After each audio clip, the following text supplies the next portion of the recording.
I get it, you're standing at the edge of a decision, scrolling through endless options, and you can't shake the feeling that you might end up spending a lot of money on a scooter that just sits in the garage. The fear of buying something that looks great on paper but fails when you actually need it to get you from point A to point B is real. Link is in the description if you want to check the product details on Amazon.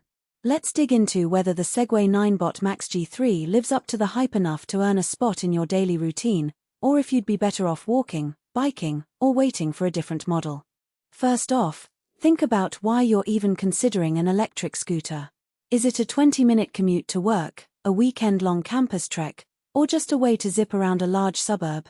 The Max G3 is marketed with a 28 mph top speed, a 50-mile claimed range, and a dual hydraulic suspension that promises a smooth ride over potholes. Those numbers sound impressive, but the real question is how they translate when you're weaving through city traffic, dealing with hills, or trying to charge it after a long day. If your daily ride is mostly flat and you need to cover somewhere between 10 and 25 miles before you can plug in again, the battery life becomes a clear advantage. The Max G3's 2000W peak motor can pull you up gentle inclines without the motor sounding like a lawn mower, and the quick charging claim means you can get a decent amount of range back in under an hour with the supplied charger. In practice, I've seen owners plug in after a full day's work, leave it on the charger overnight, and wake up to a full battery ready for another round. That convenience eliminates the anxiety of running out of juice halfway through a commute, which is a common pain point with lower capacity scooters. Now, let's talk about the ride feel. The dual hydraulic suspension is a step up from the simple spring forks you find on many entry-level models. On a typical suburban street with a few speed bumps and cracked pavement, the suspension actually absorbs a noticeable amount of shock. You won't feel every little imperfection, which makes longer rides feel less tiring. That said, the suspension adds weight. This scooter tips the scales at around 49 pounds. If you live in a high-rise building and need to carry it up a few flights of stairs, that extra heft can become a hassle. The folding mechanism is straightforward, but you'll still need a decent amount of muscle to lift it from the ground to a storage nook. Durability is another selling point that comes up in the specs. The frame is built from aluminum alloy, and the wheels are 10-inch solid tires designed to handle urban debris without a separate inner tube. In real-world testing, those wheels have held up against small stones, curb drops, and even occasional rain-slicked streets without puncturing. That reliability is a big win for commuters who can't afford to stop for a flat every few weeks.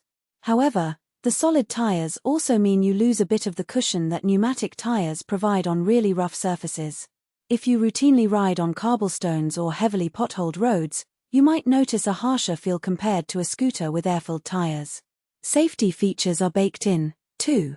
The Max G3 meets UL 2272 certification, which basically guarantees the electrical system won't spark a fire, a legitimate concern for anyone who's heard horror stories about cheap scooters catching fire while charging. The scooter also has a dual-channel brake system, a front disc and a rear electronic brake. In stop-and-go traffic, the combination feels solid, but you do need to get used to the regenerative brake feel, which can be a bit abrupt if you're not expecting it.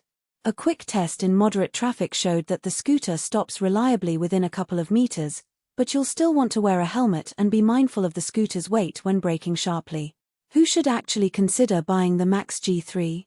If you're an adult or teen who needs a reliable, longer-range ride for a commute that's more than a quick hop to the coffee shop, this scooter checks a lot of boxes.